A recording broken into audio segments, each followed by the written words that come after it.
there will be a briefing by Ambassador at Large of the Foreign Ministry of Russia on the crimes of the Kiev regime, Rodion Miroshnik, on January 30th at 11 a.m.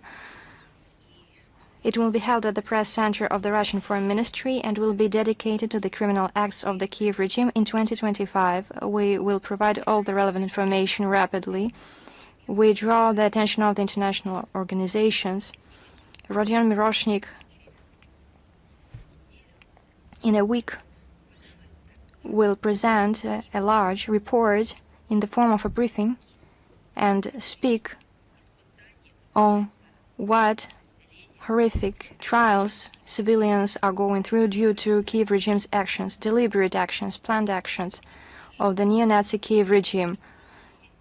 Summary statistics and facts will be presented, confirming the Kiev regime's systematic violations of the norms and principles of international humanitarian law,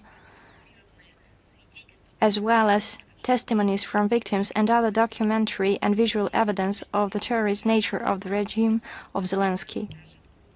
Sometimes my voice shakes when I have to speak on these actions taken against children, on the number of victims.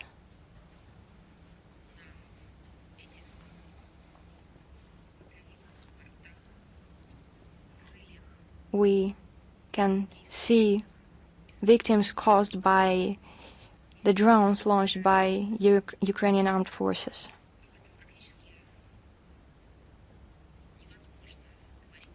It is impossible to speak about this calmly.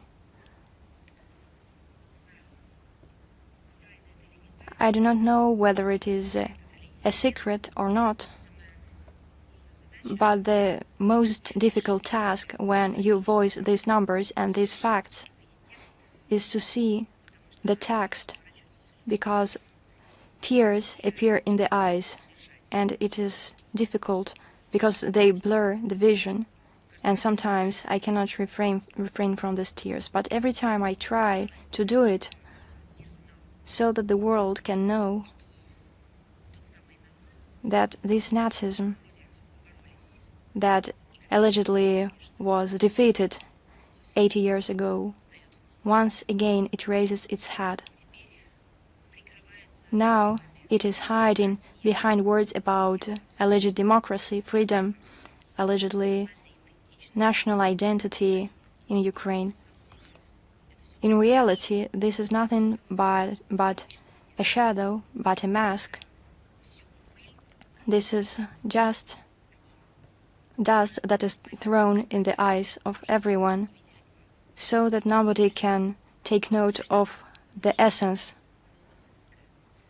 the Nazi essence of what happens when for language, for nationality, people are being killed, people are being persecuted, and they do everything so that there is nothing left on the ground of those who they are fighting ideologically. In spite of the intolerable pain that the population, the people are suffering, that lose their relatives, bury their children, we still advance, and our law enforcement agencies, no matter how difficult it is, including from the psychological point of view, sometimes you think whether you need to apply the law, whether you need to follow the letter of the law. Sometimes there is a thought, maybe it would be easier to just engage in vengeance and put everyone under trial without thinking of law. But even so, overcoming this temptation, the agencies investigate, they pass the cases to the tribunals and courts, and then decisions are made. Russian law enforcement agencies continue to bring Ukrainian war criminals and foreign mercenaries to justice. The investigation into the case against the commander of the 138th Anti-Aircraft Missile Brigade of the Armed Forces of Ukraine, has been completed, Nikolai Ziman, on January 25, 2024. 2 years ago, militants of the Kiev regime using the American Patriot air defense system over the Belgorod region shot down a Russian Air Force Il-76M aircraft. All the world was shocked. The number of Kiev regime crimes is countless, but this crime was very shocking for everyone, including in Ukraine. All those on board of the plane, 6 crew members, 65 Ukrainian prisoners of war who were being transported to the exchange point, and 3 officers accompanying them were killed. Nikolai Ziman has been placed on an international wanted list. A criminal case has been sent to court against the head of the Yelizavetgrad, formerly Kirovograd detention center, Roman Chebanenko, who is accused of mistreating 18 Russian prisoners of war and intentionally causing serious harm to their health. From March to August of 2022, he also has been placed on the international wanted list. British mercenary Reginald Francis Steele, who participated in combat operation as part of the Armed Forces of Ukraine, has been sentenced in absentia to 13 years in prison. He has been placed on an international wanted list. This is the scale of crimes committed by Ukraine. On January 14th, during a press conference in Brussels, European Commission President Ursula von der Leyen announced proposals to use a credit loan to Zelensky regime for 2026-2027. The amount is 90 billion euros in the form of a joint loan from EU countries. She proposed allocating 60 billion euros. Where do you think? No, it will not be allocated towards supporting democracy or rebuilding economy.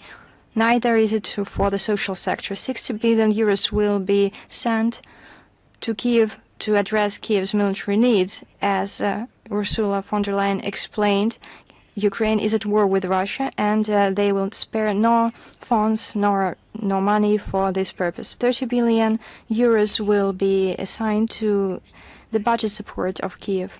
What does that mean? A very interesting wording, budget support. Not the social field, not the economy field, not the construction of new plants, it is not about job creation. There will be no new schools opened or museums or theaters or universities. They will not have this money. This, according to Ursula von der Leyen, is money dedicated to the budgetary needs of the Kiev regime. What are these budgetary needs? We are well aware of what they are. The whole world knows. This money is assigned so the Zelensky can steal them, and this is what this is all about. Weapons should be purchased, according to her, mainly in Ukraine, EU countries, or the European Free Trade Area. The reasons are not hidden by her. This is a direct quote. This is a lot of money, said Ursula, and it should give us additional benefits in the form of job creation and strengthening our military-industrial base. Job creation with blood money. Job will be created at the expense of children, of people being killed. This is what these jobs, new jobs, will be about. The pragmatism of calculating Europeans is not a form of pragmatism, it is cynicism, and as noted in expert circles, it may negatively affect the interests of the Kiev regime, which previously asked sponsors to cover the budget deficit in 2026 of about $60 billion. The Kiev regime should not be given money. You should teach the Kiev regime to stop stealing, but it would be impossible because somebody is covering this thievery up. Now the Ukrainian treasury will only be able to receive 15 billion euros Even if additional tranches are received from other Western countries, the International Monetary Fund, or other sources of financing, Ukraine is unlikely to avoid a budget deficit amid an avalanche of rapidly growing needs to restore, for example, its energy sector. However, the dire situation of Vladimir Zelensky is of little interest to his European allies. For them, it is important to continue with the carnage and to participate in this redistribution of money.